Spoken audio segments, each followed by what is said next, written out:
তামাম বিশ্বের এখন আলোচনার কেন্দ্রভূমি মসজিদুল আকসা, ফিলিস্তিনের ভূমি মসজিদুল আকসা। এটা তামাম বিশ্বের মুসলমানদের আলোচনার কেন্দ্রভূমি। এটি তো মসজিদুল আকসার এত গুরুত্বপূর্ণ কেন? মুসলিম উম্মাহের জন্য মসজিদুল আকসা কেন এত গুরুত্বপূর্ণ? বাইতুল মাকদিস, আমরা যাকে বাইতুল মুকাদ্দাস বলি, যেটি ফিলিস্তিনের জেরুজালেমে অবস্থিত, বর্তমানে সারা পৃথিবীর আলোচ্য বিষয় হলো এটি বাইতুল মাকদিস নিয়ে। এটাকে বাইতুল মাকদিস, বাইতুল মুকাদ্দাস, বাইতুল কুদুস এবং আল মসজিদুল মুকাদ্দাস, এবং এটাকে উরসিলিন এটাও নামেও এটা অবহিত করা হয়। এই বাইতুল মাকদিস বা বাইতুল মুকাদ্দাস এটা মুসলমান কেন ছাড়তে চায় না? এটা জেরুজালেমের আশেপাশে ইসরায়েলরা দখল করতে করতে সব যদি দখল করে নিয়ে যায়, এরপরও মুসলমানরা এতটা উত্তেজিত হবে না, মুসলমানদের মনে এতটা ব্যথা জাগ্রত হবে না। কিন্তু যদি বাইতুল মাকদিস ইসরায়েলরা দখল করে, তখন সমস্ত সারা বিশ্বের মুসলমানরা ব্যথায় ব্যথিত হবে। এটা সারা বিশ্বের মুসলমানরা তখন জাগ্রত হবে। এটার কারণটা কি? মুসলমান অন্য কোন ভূমি ইসরায়েলরা নিয়ে যাক, বেদিনরা নিয়ে যাক, তাতে কষ্ট পায় না, কিন্তু বাইতুল মাকদিস কেন তারা ছাড়তে চায় না?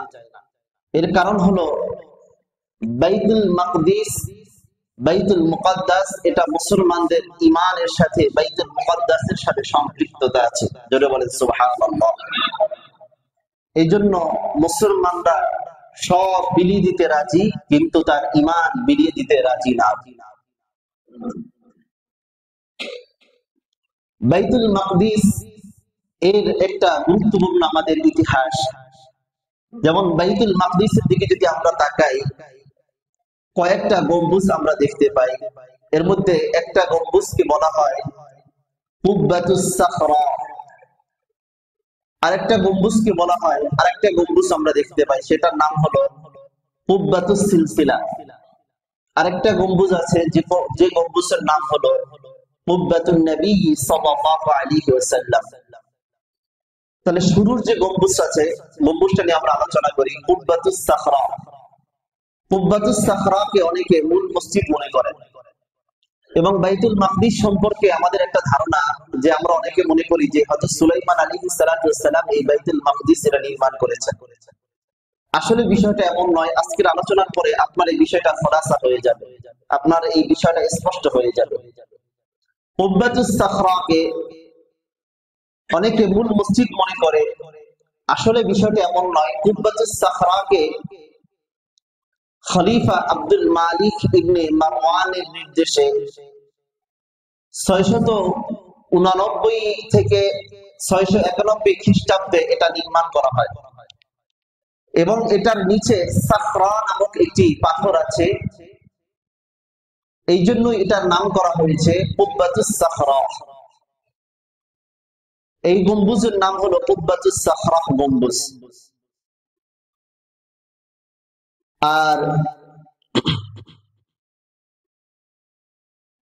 এই গম্বুজটা অনেক বিখ্যাত গম্বুজ এটাকে বলা হয়, যে আমরা ছবিতে বড় আকারে যেটা দেখানো হয় এটাকে বলা হয় কুব্বাতুস সাখরা গম্বুজ। এটাকে কি গম্বুজ বলে? জোরে বলেন, কুব্বাতুস সাখরা। আমরা ছবির মধ্যে বড় আকারে যে গম্বুজটা আমরা দেখি, এটার পূর্ব পাশে আরেকটা গম্বুজ আছে, এটাকে বলা হয় কুব্বাতুস সিলসিলা। এটা উমাইয়া শাসন আমলে এটাকে নির্মাণ করা হয়। আর ওই এরিয়ার মধ্যে আরেকটা গম্বুজ আছে, এর নাম হলো কুব্বাতুন নবী সাল্লাল্লাহু আলাইহি ওয়াসাল্লাম। ওটা উসমানী শাসন আমলে 1538 খ্রিস্টাব্দে জেরুজালেমে, এটা জেরুজালেমের যে গভর্নর, এই গভর্নর 1820 খ্রিস্টাব্দে ফারুক বে নামক একজন ব্যক্তি, তিনি এটা নির্মাণ করেন। এবং ওটাকে কুব্বাতুন নবী সাল্লাল্লাহু আলাইহি ওয়াসাল্লাম নামে নামকরণ করা হয়েছে। মুহাম্মদ রাসূলুল্লাহ সাল্লাল্লাহু আলাইহি ওয়াসাল্লাম এটাকে নির্মাণ করা হয়েছে। এই তিনটা গম্বুজ ওখানে বিখ্যাত গম্বুজ। এই জন্য মর্যাদাপূর্ণ বিষয়গুলো মুসলমান কখনোই এটা ছাড়তে চায় না। আল আকসা প্রায় 14 হেক্টর জায়গা জুড়ে এটি বিস্তৃত। আল আকসা পৃথিবীর নির্মিত এটা দ্বিতীয় মসজিদ। যারা বলেন সুবহানাল্লাহ। যে সর্বপ্রথম মসজিদ হলো মক্কা নগরীতে মসজিদুল হারাম বাইতুল্লাহ। এর নির্মাণের 40 বছর পর এই মসজিদুল আকসা এটা নির্মাণ করা হয়েছে। তাহলে সব থেকে পৃথিবীর প্রাচীনতম মসজিদ কোনটা জোরে বলেন? বাইতুল্লাহ। এরপরের মসজিদ মসজিদুল আকসা। এই আল আকসা সর্বপ্রথম কে নির্মাণ করেছেন? আমরা তো অনেকে মনে করি যে আল আকসা এটা সুলাইমান আলাইহিস সালাতু ওয়াস সালাম এটা নির্মাণ করেছেন। কি বলেন? আমাদের ধারণাটা এমন না। সত্যিকারের ইতিহাস না জানলে যেটা হয়, সুলাইমান আলাইহিস সালাতু ওয়াস সালাম এই মসজিদুল আকসার কাজটাকে তিনি সম্পূর্ণ করেছেন, কিন্তু সর্বপ্রথম এই মসজিদুল আকসা নির্মাণ করেছেন হযরত আদম আলাইহিস সালাতু ওয়াস সালাম। আমাদের আদি পিতা হযরত আদম আলাইহিস সালাতু ওয়াস সালাম মসজিদুল আকসা সর্বপ্রথম তিনি নির্মাণ করেছেন। সর্বপ্রথম এটার পূর্বেও বাইতুল্লাহ এটা সর্বপ্রথম আদম আলাইহিস সালাতু ওয়াস সালাম নির্মাণ করেছেন। এটার 40 বছর পর আদম আলাইহিস সালাতু ওয়াস সালাম দ্বিতীয় যে মসজিদ নির্মাণ করেছেন সেটা হলো বাইতুল আকসা, বাইতুল মাকদিস। এরপরে নূহ আলাইহিস সালাতু ওয়াস সালামের জমানায় যখন তাম পৃথিবী আল্লাহ রাব্বুল আলামিন ধ্বংস করে দিয়েছেন, ওই সময় প্লাবনের সময় এই মসজিদ তখন ধ্বংস হয়ে গিয়েছে। এরপরে কোন বর্ণনাতে আছে যে নূহ আলাইহিস সালাতু ওয়াস সালামের ছেলে এটাকে নির্মাণ করেছেন, এবং আর এক বর্ণনায় আছে পরবর্তীতে মুসলমানদের জাতির পিতা হযরত ইব্রাহিম আলাইহিস সালাতু ওয়াস সালাম পুনরায় এটাকে নির্মাণ করেছেন। তাহলে নূহ আলাইহিস সালাতু ওয়াস সালামের প্লাবনের পরে এই মসজিদকে নির্মাণ করেছেন হযরত ইব্রাহিম আলাইহিস সালাতু ওয়াস সালাম। আমাদের জাতির পিতার নাম কি জোরে বলেন? ইব্রাহিম আলাইহিস সালাতু ওয়াস সালাম, তিনি এটাকে নির্মাণ করেছেন। এবং মূসা আলাইহিস সালাতু ওয়াস সালাম সহ এই নির্মাণের ক্ষেত্রে অনেক নবী রাসূলগণ এই ক্ষেত্রে কাজ করেছেন। যেমন মূসা আলাইহিস সালাতু ওয়াস সালাম মসজিদুল আকসা নির্মাণের জন্য কাজ করেছেন। আল্লাহ রাব্বুল আলামিন যেমন বনি ইসরাঈলকে বলেছিলেন যে আল্লাহ রাব্বুল আলামিন বনি ইসরাঈলকে বললেন, ও মূসা তুমি বনি ইসরাঈলদেরকে নিয়ে ওই যে আমালিকা একটা জাতি আছে ওই জাতির বিরুদ্ধে তুমি যুদ্ধ করো, আমি আল্লাহ তোমাদেরকে বিজয় দান করব। ওই আমালিকা জাতিরা যে জায়গাটায় বসবাস করত ফিলিস্তিনের এই জেরুজালেম নামক এলাকার ভিতরে মসজিদুল আকসাকে কেন্দ্র করে, আল্লাহ রাব্বুল আলামিন বললেন যে তোমরা ওদের সাথে যুদ্ধ করো, তাহলে আমি তোমাদেরকে বিজয় দান করব। এটা হলো একটি পবিত্র ভূমি। তখন মূসা আলাইহিস সালাতু ওয়াস সালামের জাতি বনি ইসরাঈল তারা উত্তর দিল, মূসা তুমি যে বললা আমাদেরকে তাদের সাথে যুদ্ধ করার জন্য, তাদের উচ্চতা দেখেছো কত লম্বা লম্বা, বীরের মানুষ, এদের সাথে আমরা যুদ্ধ আমরা কিভাবে করব? বরং তুমি আর তোমার আল্লাহ গিয়ে যুদ্ধ করো, যখন তোমরা বিজয় অর্জন করবা তখন বিজয় আমরা তোমাদের সাথে ভোগ করবো। জোরে বলেন নাউযুবিল্লাহ। এই কথার খেসারত বনি ইসরাঈলদেরকে দিতে হয়েছে। এটা আল্লাহ রাব্বুল আলামিন মূসা কালিমুল্লাহর জন্য পবিত্র ভূমি হিসাবে এই ফিলিস্তিনের এই ভূমিকে নির্ধারণ করলেন। জোরে বলেন সুবহানাল্লাহ। তো মূসা আলাইহিস সালাতু ওয়াস সালাম সহ অনেক নবী রাসূলগণ এই মসজিদের সংস্কারের দায়িত্ব পালন করেছে। যেমন হযরত দাউদ আলাইহিস সালাতু ওয়াস সালাম তিনি এই মসজিদের সংস্কারের দায়িত্ব পালন করেছেন। দাউদ আলাইহিস সালাতু ওয়াস সালামের ছেলে সুলাইমান আলাইহিস সালাতু ওয়াস সালাম তিনি এই মসজিদের দায়িত্ব সম্পূর্ণ করেছেন। তার হাতে এই মসজিদের কাজটা সম্পূর্ণ হয়েছে, কমপ্লিট হয়েছে। জোরে বলেন সুবহানাল্লাহ। তাহলে সুলাইমান আলাইহিস সালাতু ওয়াস সালামের সময় এই দায়িত্বটা সম্পূর্ণতা লাভ করেছে। আল্লাহ রাব্বুল আলামিন প্রত্যেক ব্যক্তির হোক নবী রাসূল জিন ইনসান তার সময় সীমা এটা তো নির্ধারণ করে রাখেন, এর চেয়ে কি বেশি হয়? জোরে বলেন। আল্লাহর পক্ষ থেকে যেটা নির্ধারিত এর চেয়ে বেশিও হবে না, কমও হবে না। তো এই মসজিদ সুলাইমান আলাইহিস সালাতু ওয়াস সালামের সময় এখনো কাজ সম্পূর্ণ হয় নাই। তিনি জিনদের মাধ্যমে অনেক ভারী ভারী কাজ তিনি করাতেন। সুলাইমান আলাইহিস সালাতু ওয়াস সালামের হায়াতের সময়সীমা শেষ হয়ে গিয়েছে। আল্লাহ রাব্বুল আলামিন বললেন, সুলাইমান তোমার তো যাওয়ার সময় হয়ে গেছে। তখন সুলাইমান আলাইহিস সালাতু ওয়াস সালামের অবস্থাটা এমন ছিল, তিনি বললেন, আল্লাহ আমি যদি এখন মৃত্যুবরণ করি তাহলে এই কাজটা তো অসম্পূর্ণ থেকে যাবে, জিনরা তখন আবার চলে যাবে, তারা তো আমাকে ভয় পায়, আমার মাধ্যমে তাদের এই অনেক ভারী ভারী কাজগুলো তাদের দ্বারা আমি করাচ্ছি, কিন্তু আমি যদি এখন মৃত্যুবরণ করি তাহলে এই কাজ এভাবেই থেকে যাবে, এটা তো পরিপূর্ণতা লাভ করবে না। তখন সুলাইমান আলাইহিস সালাতু ওয়াস সালাম মিহরাবের ভিতরে আমরা যখন খুতবা প্রদান করি, একটা লাঠির উপরে ভর করে এভাবে তিনি দাঁড়ালেন। ওই অবস্থায় তার মৃত্যুবরণ হলো, জিনরা কাজ করতে থাকলো। যখন কাজ সম্পূর্ণ হয়ে গেল, আল্লাহ রাব্বুল আলামিন এটাকে বুঝাবার জন্য যে ওই লাঠিটা আস্তে ঘুণের মাধ্যমে লাঠিটাকে দুর্বল করে দিল। যখন লাঠিটা ভেঙে গেল, সুলাইমান আলাইহিস সালাতু ওয়াস সালাম নিচে পড়ে গেলেন। জিনরা তখন বুঝতে পারলো, হায় হায়, সুলাইমান তো অনেক আগে মৃত্যুবরণ করেছে, আমরা তো এটা অনুধাবনই করতে পারি নাই, আমরা তো বুঝতেই পারি নাই।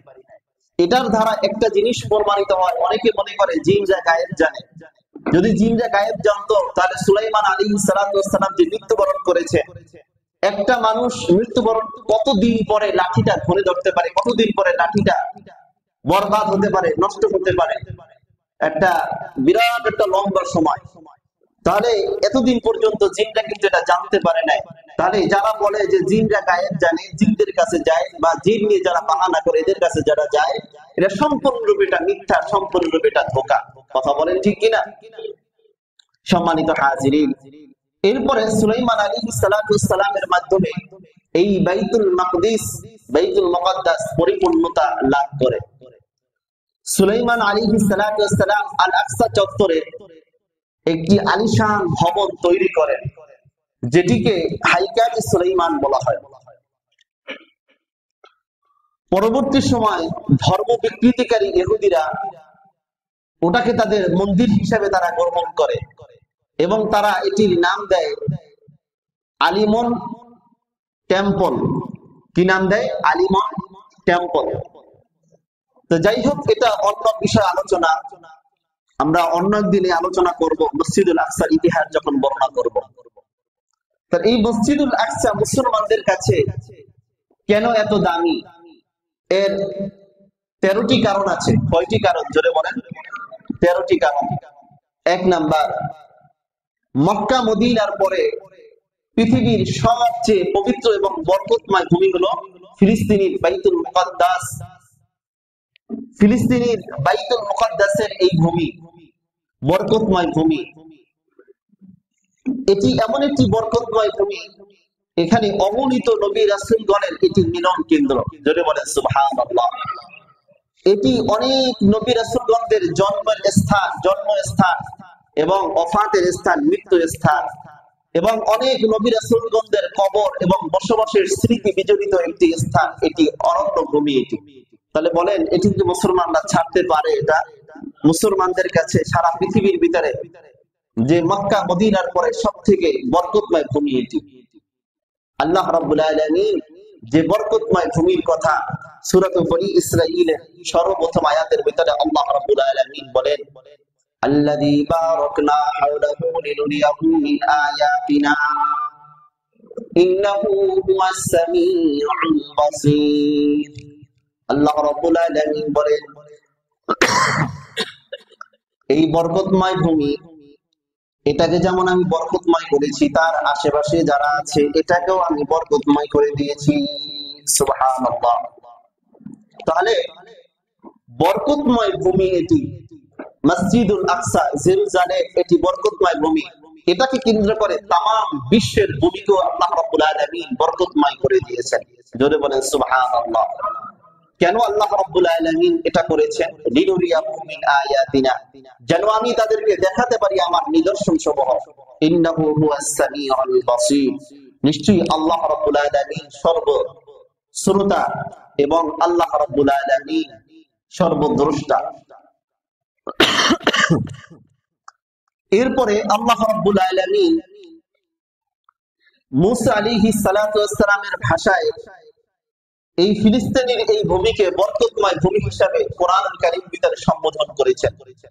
সূরাতুল মাইদার 21 নম্বর আয়াতের ভিতরে আল্লাহ রাব্বুল আলামিন বলেন, ইয়া কওমি দুখুলুল আরদাল মুকাদ্দাসাতাল্লাতী কাতাবাল্লাহু লাকুম। আল্লাহ রাব্বুল আলামিন বলেন, হে মুসা তুমি বলো, হে আমার সম্প্রদায়, তোমরা পবিত্র ভূমি বাইতুল মাকদিসে তোমরা প্রবেশ করো, যেটাকে আল্লাহ রাব্বুল আলামিন তোমাদের জন্য নির্ধারণ করে দিয়েছেন। জোরে বলেন সুবহানাল্লাহ। তাহলে মুসলমানদের কাছে বাইতুল মাকদিস এত গুরুত্বপূর্ণ ভূমি কেন? জোরে বলেন। এটা বরকতময় ভূমি। এটা কি? জোরে বলেন। তামাম বিশ্বের বরকতময় কেন্দ্রভূমি এটি।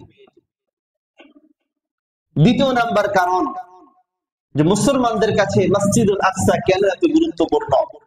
নবীজি সাল্লাল্লাহু আলাইহি ওয়াসাল্লাম মেরাজের তিনি যে গমন করেছেন, মেরাজের গমন স্থল এবং ইসরা এটি আল্লাহর নবী সাল্লাল্লাহু আলাইহি ওয়াসাল্লাম আল্লাহ রাব্বুল আলামিনের সাথে সশরীরে এবং সরাসরি যে সাক্ষাৎ লাভ করেছেন, যে মিরাজ গমন করেছেন, মিরাজ গমনের জন্য অন্যতম একটা স্থান হলো মসজিদুল আকসা। জোরে বলেন সুবহানাল্লাহ। নবীজি সাল্লাল্লাহু আলাইহি ওয়াসাল্লাম বলেন, আমি যখন হাতিমে কাবা, আমি যখন আমার ঘরে যখন আমি শোয়া ছিলাম, তখন আল্লাহ রাব্বুল আলামিন আমার কাছে যে বুরাক পাঠালেন, আল্লাহ রাব্বুল আলামিনের মেহমান হওয়ার জন্য, মিরাজ করার জন্য তিনি বুরাকের উপরে আরোহণ করলেন।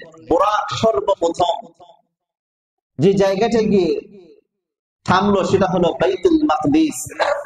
যে নবীদের খুঁটির সাথে বুরাককে বাঁধলেন। জিবরাইল আমিন বললেন, ইয়া রাসূলুল্লাহ, ইয়া হাবিবাল্লাহ, আপনি দেখেন বাইতুল মাকদিসের পাশে একটি খুঁটি আছে, খুঁটির সাথে আপনি আপনার বুরাককে বাঁধেন।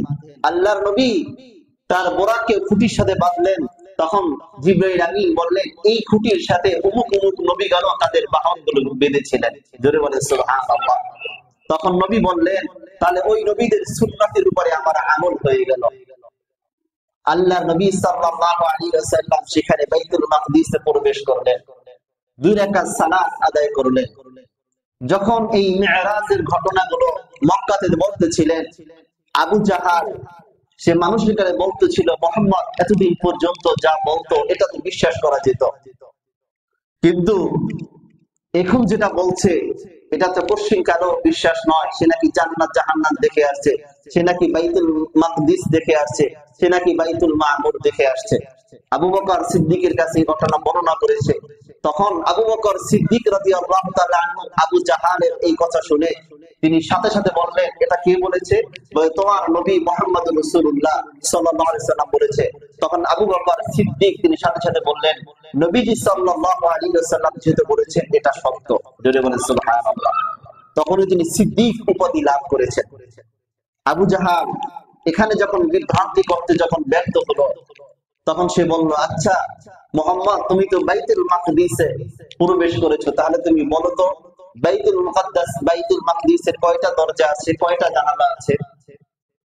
কারণ আপনারা এই মসজিদের ভিতরে প্রবেশ করেছেন, আপনারা যদি জিজ্ঞাসা করা হয়, বলেন তো আমাদের মসজিদে কয়টা জানালা আছে, এটা কি আপনার গুণে বলতে হবে? আল্লাহর নবী সাল্লাল্লাহু আলাইহি ওয়াসাল্লাম তিনি তো পুরো জগতের নবী, সমস্ত নবীদের সর্দার। সাথে সাথে জিবরাইল আমিন বললেন, ইয়া রাসূলুল্লাহ, ইয়া হাবিবাল্লাহ, চিন্তার কোনো কারণ নাই। পুরা বাইতুল মাকদিসকে আল্লাহর নবীর সামনে হাজির করলেন জিবরাইল আমিন, আর আল্লাহর নবী গুনে গুনে গুনে গুনে আবু জাহালকে উত্তর দিয়ে দিলেন। জোরে বলেন সুবহানাল্লাহ। তাহলে বাইতুল মাকদিস এটা মুসলমানদের কাছে এত দামি, কারণ নবীজি রাসূলুল্লাহ সাল্লাল্লাহু আলাইহি ওয়াসাল্লাম যে মিরাজ করেছিলেন, ওই মিরাজে যে গমন করেছেন, তার ভিতরে অন্যতম একটা স্থান হলো এই বাইতুল মাকদিস। সুতরাং যেহেতু নবীজি সাল্লাল্লাহু আলাইহি ওয়াসাল্লামের মিরাজের একটা কেন্দ্রভূমি হলো বাইতুল মাকদিস, এই জন্য মুসলমানদের কাছে বাইতুল মাকদিস অনেক গুরুত্বপূর্ণ।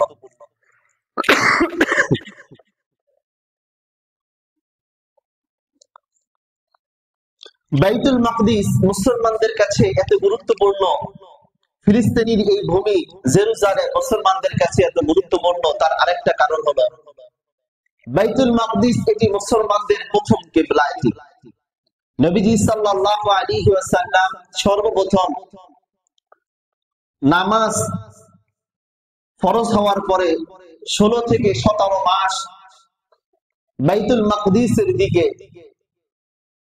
কিবলা করে তিনি নামাজ আদায় করেছেন। আল্লাহ নবী একদিন আসরের নামাজের সময় আসমানের দিকে তাকাচ্ছেন আর মনে মনে কি যেন বলছেন, যেটা বলছেন আল্লাহ রাব্বুল আলামিন জানেন কিনা, জোরে বলেন।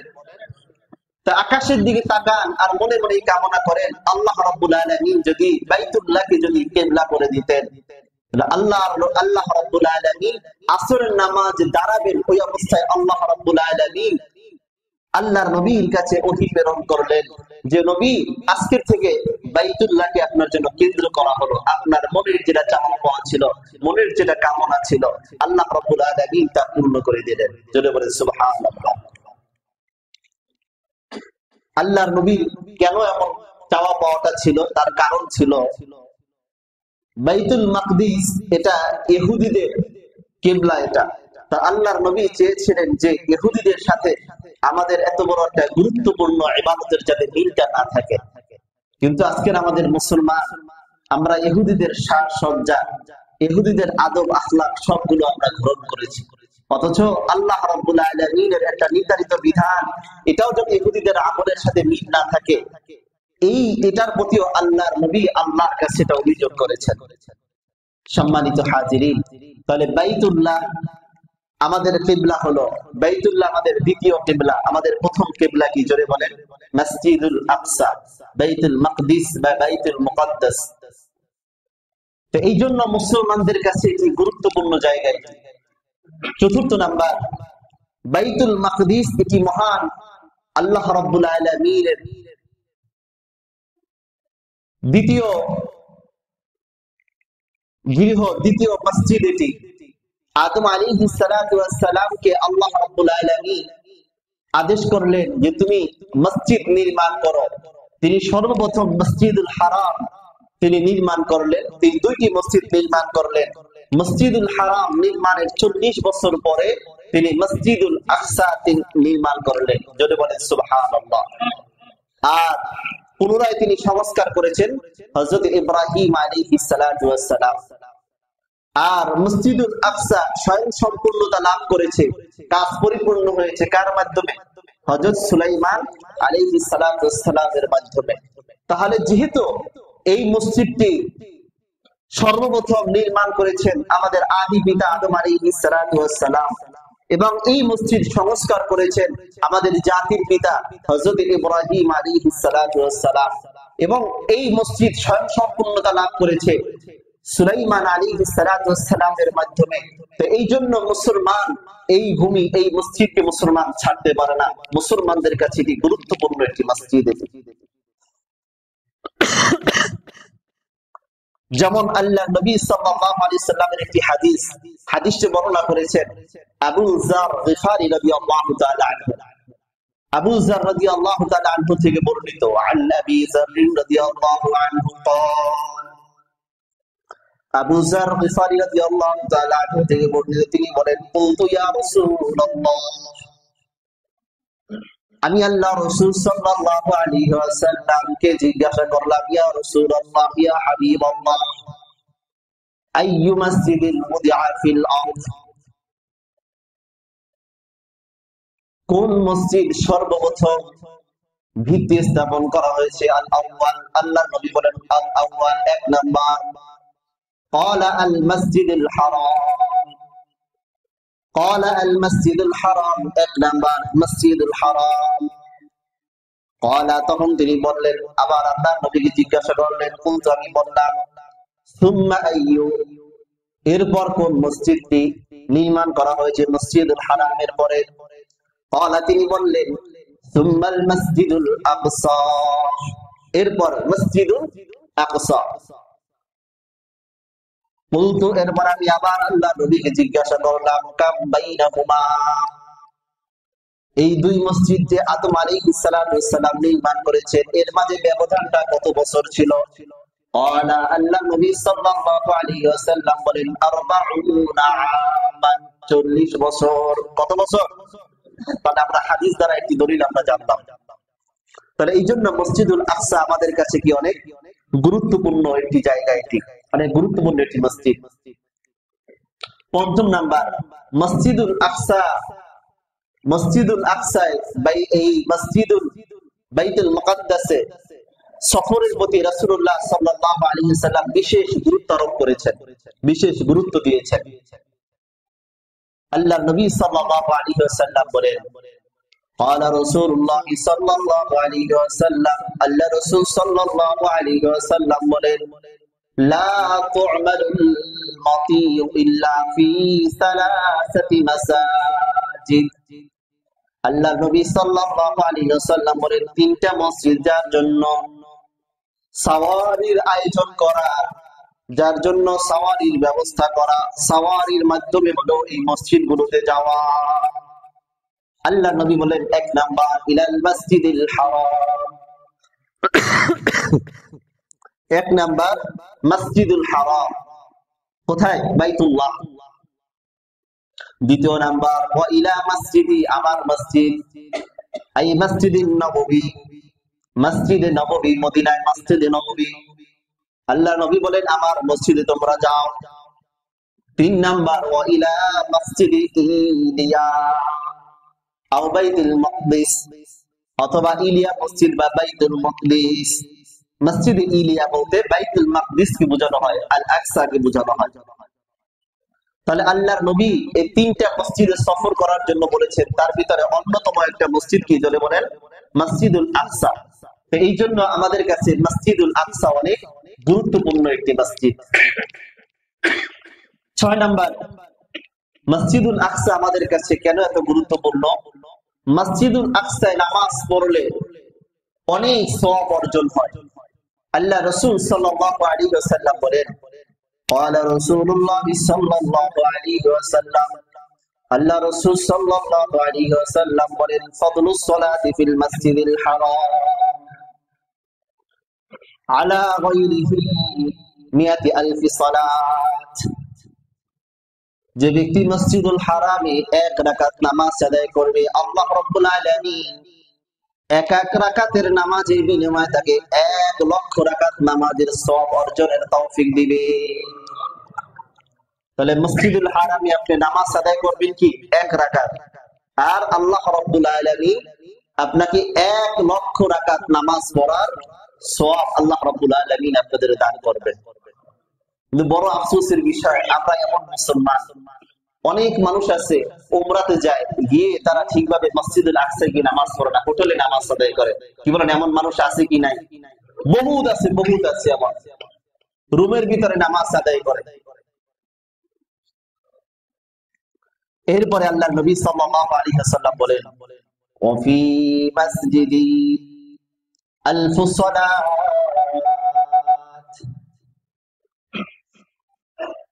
আর আমার মসজিদ, মসজিদ নববীতে যে ব্যক্তি 1 রাকাত নামাজ আদায় করবে, আল্লাহ রাব্বুল আলামিন 1 রাকাতের বিনিময়ে 1000 রাকাত নামাজ আদায় করার সওয়াব তার আমলনামায় দান করবে। সুবহানাল্লাহ। এরপর আল্লাহর নবী সাল্লাল্লাহু আলাইহি ওয়াসাল্লাম বলেন, ওয়া ফি মসজিদি বাইতুল মাকদিস 500 সালাত। এরপরে বাইতুল মাকদিস মসজিদুল আকসায় যে 1 রাকাত নামাজ আদায় করবে, আল্লাহ রাব্বুল আলামিন তাকে 1 রাকাতের নামাজের বিনিময়ে 500 রাকাত নামাজ পড়ার সওয়াব দান করবে। এই জন্য মসজিদুল আকসায় মানুষ নামাজ পড়ার জন্য এত পাগল।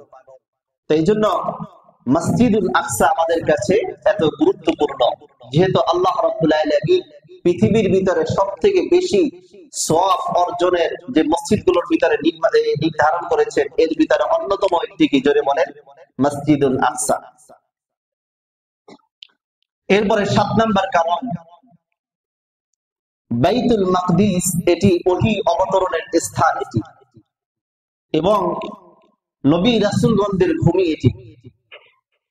মুসলিম জাতির পিতা হযরত ইব্রাহিম আলাইহিস সালাতু ওয়াস সালাম। আমাদের জাতির পিতার নাম কি জোরে বলেন? ইব্রাহিম আলাইহিস সালাতু ওয়াস সালাম। ইব্রাহিম আলাইহিস সালাতু ওয়াস সালাম, ইসহাক আলাইহিস সালাতু ওয়াস সালাম, ইয়াকুব আলাইহিস সালাতু ওয়াস সালাম এবং ইউসুফ আলাইহিস সালাতু ওয়াস সালাম, লূত আলাইহিস সালাতু ওয়াস সালাম, দাউদ আলাইহিস সালাতু ওয়াস সালাম, সুলাইমান আলাইহিস সালাতু ওয়াস সালাম এবং ঈসা আলাইহিস সালাতু ওয়াস সালাম এই জায়গাতে তারা বসবাস করেছেন। জোরে বলেন সুবহানাল্লাহ। তাদের কর্মস্থান ছিল এই ফিলিস্তিন, জেরুজালেমে। শুধু এই কয়েকজন নাই, প্রায় 5000 নবী রাসূলগণ তারা এই ফিলিস্তিনের জেরুজালেমের ভূমিতে তারা তাদের কর্মস্থল ছিল, তারা বেড়ে উঠেছেন, তাদের বসত বাড়ি ছিল। জোরে বলেন সুবহানাল্লাহ। এই জন্যই তো আল্লাহ রাব্বুল আলামিন এই জায়গায় এত বরকত দান করেছেন। এই জন্য এই বরকতপূর্ণ স্থান মুসলমানরা কি ছাড়তে পারে? জোরে বলেন। মুসলমানদের ইমানের সাথে এই জায়গার সম্পৃক্ত, মুসলমানদের ইমানের সাথে এই জায়গার সম্পর্ক। 8 নাম্বার, যে কারণে ফিলিস্তিনের এই ভূমি আমাদের কাছে এত জনপ্রিয়, আমাদের আলোচনার কেন্দ্রবিন্দু। ফিলিস্তিনি এটা হাসরের ময়দান, তবে বাইতুল মাকদিস তার আশেপাশের জায়গাটা আল্লাহ রাব্বুল আলামিন তাম পৃথিবী এটাকে ধ্বংস করে দিবেন। যে এই পৃথিবীটি আল্লাহ রাব্বুল আলামিন হাসরের ময়দান হিসাবে নির্ধারণ করবেন, তার ভিতরে অন্যতম যে জায়গাটা হলো এটা বাইতুল মাকদিস, তার আশেপাশের যে এলাকা মক্কা মদিনা যেটা আছে, আরাফার ময়দান যেটা আছে, এগুলো সবগুলো হবে হাসরের ময়দান। আল্লাহ রাব্বুল আলামিন হাসরের ময়দান হিসাবে নির্ধারণ করবেন, তাম পৃথিবী সব ধ্বংস হয়ে যাবে। এরপরে আল্লাহ রাব্বুল আলামিন হাসরের ময়দান হিসাবে নির্ধারণ করবেন, বানাবেন এটা। তো এই জন্য বাইতুল মাকদিস এটা পবিত্র নগরী। এই পবিত্র নগরী আমাদের কাছে অনেক পবিত্র একটি জিনিস এটি। এরপরে 9 নাম্বার, মসজিদুল আকসা এটা দাজ্জাল মুক্ত একটি ভূমি। দাজ্জাল মসজিদুল হারামে প্রবেশ করতে পারবে না এবং মসজিদুল আকসার মধ্যেও দাজ্জাল প্রবেশ করতে পারবে না। কিন্তু দাজ্জালকে কেন্দ্র করে এই মসজিদুল আকসার ভিতরে যুদ্ধ হবে। এটা যেমন বর্তমান যে তারা জেরুজালেম দখল করছে, তার কারণ হলো তারা মাসিহে বিশ্বাসী, তারা আসল মাসিহ ছিলেন হযরত ঈসা আলাইহিস সালাতু ওয়াস সালাম, তাকে তারা চিনতে পারে নাই। সেটা অনেক লম্বা আলোচনা, আমরা অন্য এক সপ্তাহে এটা করব। আমরা যেমন সত্যিকারের মাসিহ ঈসা আলাইহিস সালাতু ওয়াস সালামের বিশ্বাসী, তারা মিথ্যে মাসিহের বিশ্বাসী, সেটা হলো দাজ্জালের বিশ্বাসী। তারা এটা মনে করে যে এই ফিলিস্তিনিকে কেন্দ্র করে, মসজিদুল আকসাকে কেন্দ্র করে দাজ্জাল সারা বিশ্বের এটা নেতৃত্ব দিবে এটা। আর এই জন্যই তারা জেরুজালেমকে তারা পরিষ্কার করছে, মুসলমানদের বসত বাড়িগুলো তারা ধ্বংসে পরিণত করেছে। তারা অনেক লম্বা আলোচনা, এটা আমরা অন্য এক সময় ইনশাআল্লাহ করবো এটা। তাহলে এই যে মসজিদুল আকসা, এখানে দাজ্জাল প্রবেশ করতে পারবে না, দাজ্জাল মুক্ত ভূমি এটা হলো মসজিদুল আকসা। তো এই জন্য মসজিদুল আকসা আমাদের কাছে অনেক প্রিয়তম একটি ভূমি। 10 নাম্বার, আল্লাহ রাব্বুল আলামিনের কাছে মসজিদুল আকসা এটি এবং জেরুজালেম একটি পবিত্র ভূমি। জোরে বলেন সুবহানাল্লাহ। আল্লাহ রাব্বুল আলামিনের কাছে যেহেতু এটি পছন্দনীয় ভূমি, তাই মুসলমানদের কাছেও এটি পছন্দনীয় ভূমি। 11 নাম্বার, মুসা আলাইহিস সালাতু ওয়াস সালাম আল্লাহ রাব্বুল আলামিনের কাছে কামনা করতেন, আল্লাহ আমার কবরটা যাতে মসজিদুল আকসার পাশে হয়। জোরে বলেন সুবহানাল্লাহ। তাহলে মুসা আলাইহিস সালাতু ওয়াস সালাম, মুসা কালিমুল্লাহর কামনা ছিল মসজিদুল আকসার পাশে তার কবর হওয়া। এটা যেমন একটা পবিত্র ভূমি, মুসা আলাইহিস সালাতু ওয়াস সালামের কামনা ছিল পবিত্র ভূমিতে তার কবর হওয়া। কত বড় মর্যাদাপূর্ণ জায়গা হলে একজন নবী সেটা কামনা করতে পারেন। আর এই জন্য এত মর্যাদাপূর্ণ জায়গাটা মুসলমানরা হাতছাড়া করতে চায় না। এই জন্য মসজিদুল আকসা আমাদের কাছে এত দামি, এত মর্যাদাপূর্ণ। 12 নাম্বার, মসজিদুল আকসা এটা সূর্য দণ্ডায়মান হওয়ার কেন্দ্রস্থল। এটি সূর্য দণ্ডায়মান হয় মসজিদুল আকসা এই জায়গা থেকে মুসলমানদের জন্য। এই জন্য এটা মুসলমানদের একটি কেন্দ্রভূমি, এটি মুসলমানদের অনেক জনপ্রিয় একটি ভূমি। এটি সর্বশেষ 13 নাম্বার, মসজিদুল আকসা মুসলমানদের কাছে কেন এত প্রিয়? কারণ মসজিদুল আকসা চির গৌরবের বীর গাথা ভূমি। এটি মুসলমানদের এই মসজিদুল আকসাকে কেন্দ্র করে অনেক অনেক অনেক মুসলমানদের স্মরণীয় জিনিস এই জায়গাতে লেগে আছে। এই জন্য মুসলমানরা মসজিদুল আকসাকে ভুলতে চাইলেও ভুলতে পারবে না। পৃথিবীর ভিতরে যত পবিত্র নগরী যেগুলো আছে এর ভিতরে অন্যতম একটি হলো মসজিদুল আকসা। মসজিদুল আকসাকে কেন্দ্র করে অনেক বীরগাথা ইতিহাস এখানে লেগে আছে।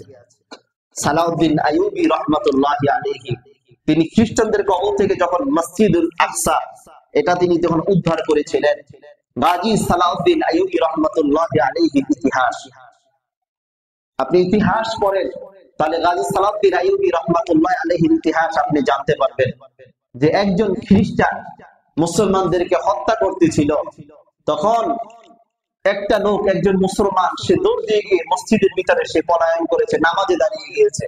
সে ভাবছে যে আমি যদি নামাজে থাকি হয়তো আমাকে মনে হয় হত্যা করবে না। ওই খ্রিস্টান তখন ওই মসজিদের ভিতরে সে নাপাক জুতা নিয়ে প্রবেশ করে, ওই মুসলমানদের গলার উপরে বুকের উপরে সে পা রেখে বলতেছে, তোমরা না বলো যে তোমাদের আল্লাহ যে তোমাদেরকে রক্ষা করবে, তোমাদের আল্লাহ এবং তার রাসূল তোমাদেরকে রক্ষা করবে, কই আজকে তো আমি তোমাকে হত্যা করব, তাহলে বলো যে কোন আল্লাহ আজকে তোমাকে আমার হাত থেকে বাঁচায়, এটা আমি আজকে দেখতে চাই। এই কথা বলে লোকটাকে হত্যা করেছে। যখন সেই চ্যালেঞ্জটা যখন সে এটা করেছে, এরকমের চ্যালেঞ্জ যখন সে করেছে, আল্লাহ রাব্বুল আলামিন এই সংবাদটা সালাউদ্দিন আইয়ুবী রহমাতুল্লাহি আলাইহির কানে পৌঁছে দিয়েছেন। গাজী সালাউদ্দিন আইয়ুবী রহমাতুল্লাহি আলাইহি এই কথাটাকে কেন্দ্র করে তিনি খ্রিস্টানদের সাথে একটা নয় দুইটা না, তিনি 12 বছর তিনি যুদ্ধ করেছেন। এই 12 বছরের ভিতরে তিনি কোনো ভালো খানা পিনা তিনি নিজে আহার করেন না। তিনি বলছেন, যেদিন পর্যন্ত আমি ওই আল্লাহ রাব্বুল আলামিনকে যে চ্যালেঞ্জ করেছে এই বদলা যতদিন পর্যন্ত নিতে না পারবো ততদিন পর্যন্ত আমি কোনো ভালো খানা আমি আহার করবো না। তিনি যখন খ্রিস্টানদের সাথে কুরশেদদের সাথে যুদ্ধ আরম্ভ করলেন, যখন তিনি বিজয় অর্জন করলেন, তখন তিনি বললেন, খ্রিস্টানদেরকে ঘোষণা দিলেন, শোনো, আল্লাহর নবী যখন মক্কা বিজয় করেছিলেন কাফিরদেরকে যেমনি ভাবে মাফ করে দিয়েছিলেন, আমিও তোমাদেরকে মাফ করে দিলাম, তবে তোমাদের সাথে আমার একটা বোঝাপড়া আছে। তোমরা এক একজন সেনাপতি এক একজন নেতা আমার সামনে আসো, তোমাদের সাথে আমার একটা বোঝাপড়া আছে। একজন দুইজন তিনজন করে করে যখন এক একজন ব্যক্তি আসতেছিল আর তার কাছে ক্ষমা প্রার্থনা করতেছিল, তখন গাজী সালাউদ্দিন আইয়ুবী বললেন, ঠিক আছে তুমি যাও তুমি যাও। তখন ওই লোকটা যখন আসছিল তখন ওই লোকটাকে সাথে সাথে ধরে ফেলে তার বুকের উপরে দাঁড়িয়ে গাজী সালাউদ্দিন আইয়ুবী বলেছিলেন, তোমাকেই তো আমি খোঁজ করছি 12 বছর যাবত। তুমি আমার আল্লাহ তাআলাকে চ্যালেঞ্জ করেছিলা, তুমি আমার আল্লাহ তাআলাকে বলেছিলা যে কে তোমাকে বাঁচায়, আজকের আমি তোমাকে সেই হত্যার প্রতিশোধ আমি নিব। তুমি যে ওই নিরহ মুসলমানকে হত্যা করেছিলা আল্লাহর উপরে চ্যালেঞ্জ দিয়ে, ওই হত্যার প্রতিশোধ আজকে আমি তোমার থেকে গ্রহণ করব। আজকের দেখি তোমাকে কোন যিশু খ্রিস্ট তোমাকে বাঁচায়। তখন এই কথা বলে তিনি যখন হত্যা করলেন তিনি উপরে শাহাদাত আঙ্গুল জাগিয়ে বলেন, আল্লাহ, সেই 12 বছর আগে আপনি আমার কানে কথাটা বাজিয়ে দিয়েছিলেন, আজকের 12 বছর পর আমি সেই হত্যার প্রতিশোধ নিয়েছি। আল্লাহ, আপনার উপরে যে ব্যক্তি চ্যালেঞ্জ করেছিল এই চ্যালেঞ্জের মোকাবেলা আজকের আমি করলাম, আজকের আমার দিনটা প্রশান্তিতে ভরে গেছে। সুবহানাল্লাহ। এটার নাম হলো মুসলমান। এরা ছিলেন সত্যিকারের মুসলমান। ডাক্তার নাবিল তার একটা কথা শুনলাম, জার্মান থেকে আপনার ফিলিস্তিনিতে একজন ডাক্তার আসছে, একজন রোগী আসছে, রোগীকে অপারেশন করবে, তাকে অপারেশন করতে হবে। অপারেশন করার জন্য যে পরিমাণ মেডিসিন দরকার এই পরিমাণ মেডিসিনও নাই। তখন তিনি বললেন, যদি আমি তোমার এই অপারেশন করি, তোমার এই অপারেশন যতটুকু মেডিসিন দরকার এতটুকু মেডিসিন নাই, তোমাকে আমরা অপারেশন কিভাবে করব, তোমাকে অপারেশন কিভাবে করব? তখন তিনি বললেন, আমি কোরআন তেলাওয়াতে আনন্দ করছি, আপনি আমার অপারেশন করে ফেলেন। তখন তিনি বললেন যে ওই ব্যক্তি কোরআন তেলাওয়াত করতেছিলেন আর ওই অবস্থায় তার অপারেশন সাকসেসফুল হয়ে গেল। তাহলে কেমন ফিলিস্তিনির মুসলমানদের ঈমান আর আমাদের অবস্থা কেমন, আমাদের ঈমানের অবস্থা কেমন? যেমন আলী রাদিয়াল্লাহু তাআলা আনহু পায়ের ভিতরে তীর ঢুকেছে, তীর বের করতে পারছে না, সবাই বলছে সে নামাজে দাঁড়ায়, তখন তোমরা তীর বের করে নিবা। আলী রাদিয়াল্লাহু তাআলা আনহু নামাজে দাঁড়িয়েছেন, সাথে সাথে তীরটা বের করেছেন, নামাজ শেষ করেছেন, বলে আমার তীর কোথায় আমি তো অনুভবই করতে পারি নাই। এই জন্য আমাদের সত্যিকারের মুসলমান হতে হবে। সত্যিকারের মুমিন মুসলমান যদি আমরা হই তাহলে এই পৃথিবীতে আমাদের দাম আছে। আর যদি আমরা সত্যিকারের মুমিন মুসলমান যদি না হই, এই পৃথিবীতে আমরা আগাছা হয়ে থাকবো, এই পৃথিবীতে আমাদের কোনো দাম নাই। আল্লাহ রাব্বুল আলামিন আমাদেরকে সত্যিকারের মুমিন মুসলমান হওয়ার তৌফিক দান করুন। ওয়া মা তাওফীকি ইল্লা বিল্লাহ।